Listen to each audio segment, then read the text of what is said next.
Pozdravljam te, dobrodošao na moju promociju škole učenja tibetanskih rituala i hatha joge.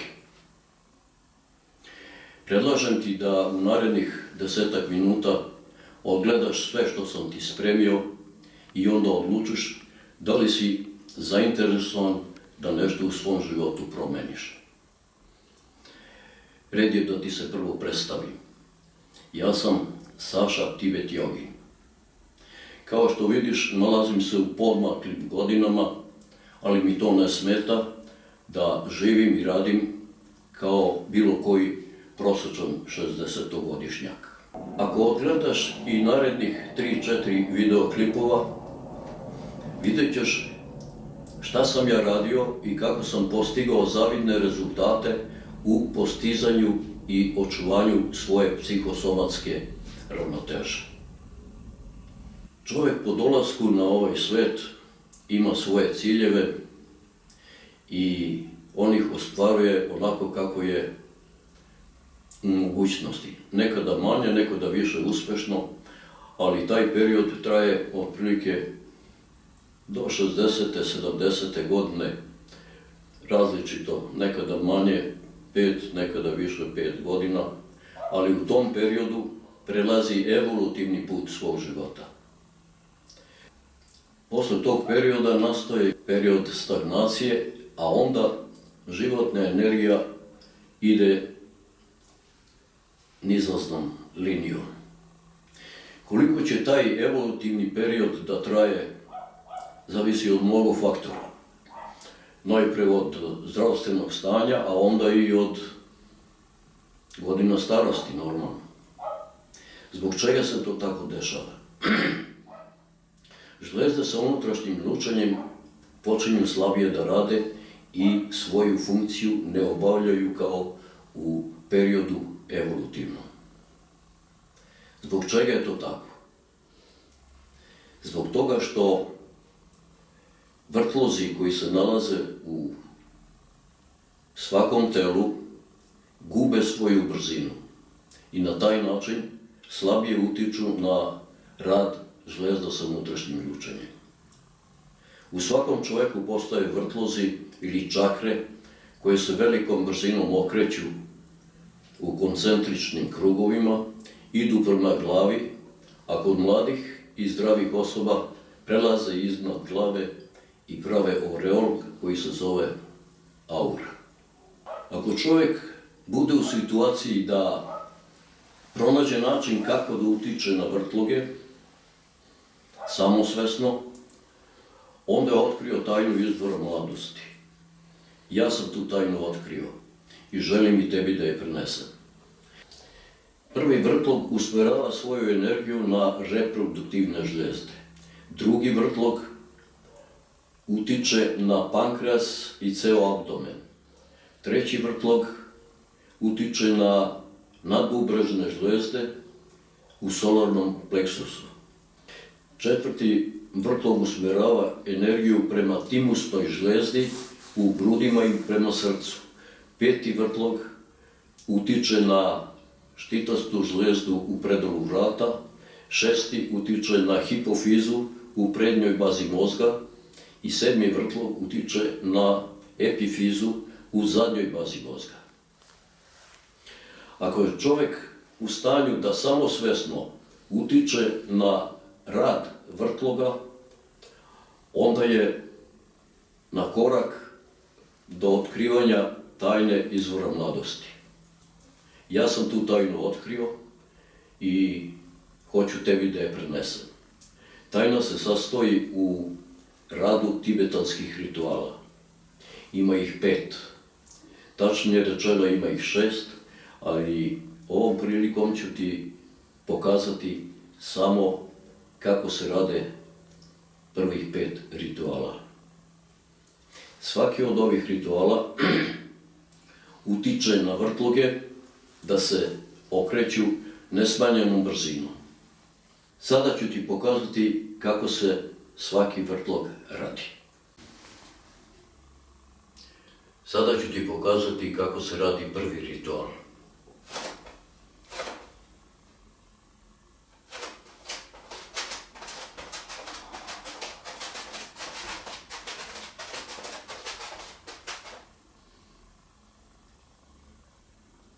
kraj prvog rituala. Sada ću ti pokazati kako se radi drugi ritual.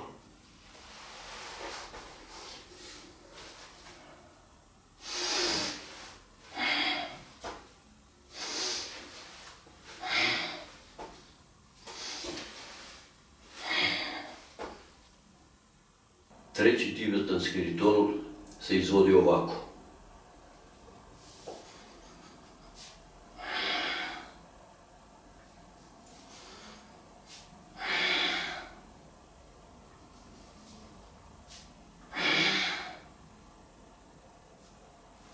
Četvrti tibetanski ritual radi se ovako.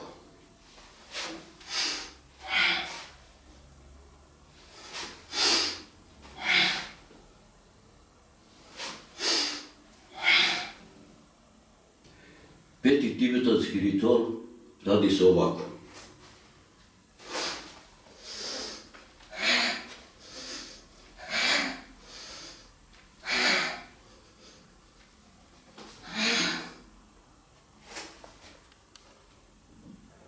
Video si kako sam izveo ova 5 tibetanskih rituala. Pokazao sam ti da u početku svaki ritual se izvodi po 3 puta. Kasnije, svake naredne nedelje, povećava se izvođenje za 2. Na kraju 10. nedelje postiže se svih 21 put izvođenja rituala.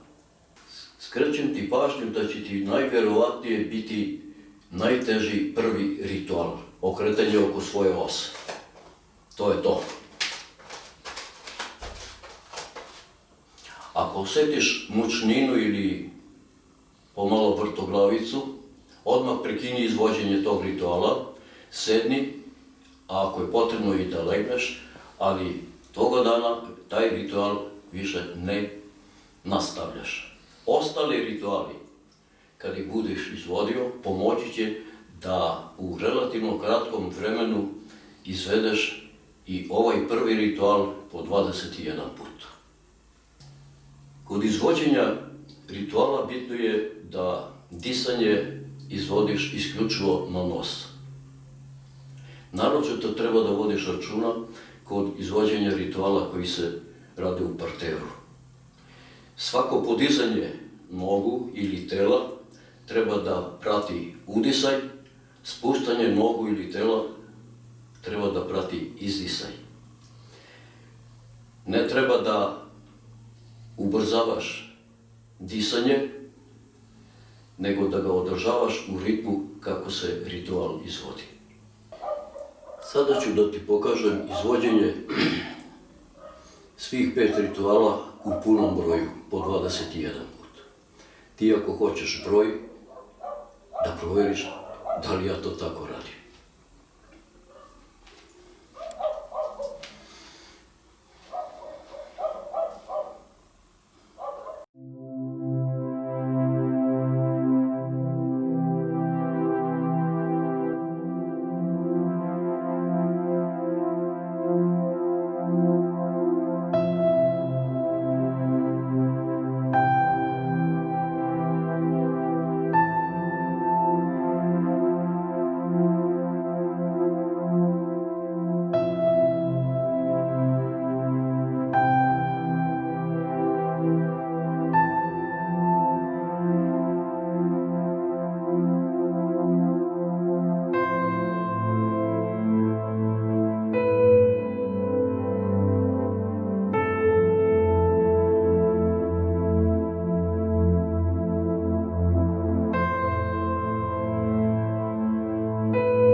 udaha i izdaha ima da postigne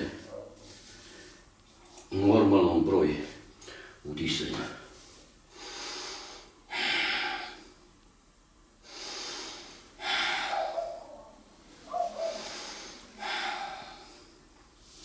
Prelazim na 5. ritual.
Meni je potrebno oko 2 minuta da svedem ritam disanja na oko 15 puta u minuti. Ovo je kraj vežbe 5. rituala. Video si kako sam izveo svih 5 rituala u punom izvođenju od 21. U početku svi ovi rituali mogu da se urade između 12 i 15 minuta. Međutim, ja njih radim za 10 minuta. Razlog tome je da postoji priličan zamor koji možeš da kompenzuješ samo sa pravljenjem vremenske pauze između jednog i drugog rituala. Sada ću ti pokazati posle drugog rituala, da bi se odmorio, da radim jednu vežbu iz Hatha joge.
Video si da sam između drugog i narednog rituala morao da odradim i ovu vežbu koja se zove Sarvangasan. Varijanta ove vežbe se sastoji u vraćanju noge iza glave i tu se izvode 3 vežbe. Viparita Karani, Niralamba i Halasan. Varijanta Niralambe se izvodi iz položaja Sarvangasana, kada se ruke podižu naviše uz telo i oslanja se na ramena i potiljak glave. Ove mi vežbe služe za odmor, da bi mogao da nastavim sa 3. tibetanskim ritualom.